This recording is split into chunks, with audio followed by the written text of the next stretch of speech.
Kuna wakati napitia magumu, kuna wakunifariji. Nilikuwa na majumba nikajua yatanipa amani, nilikuwa na magari nikajua yatanipa furaha, nilikuwa na mapesa nikajua shida zote zimeisha, nikapata marafiki nikajua kuwa watanifariji.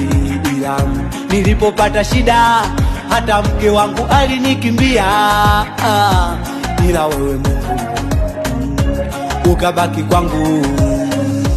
Ni wewe Yehova, Alfa na Omega, umebaki peke yako, mfariji wa maisha yangu.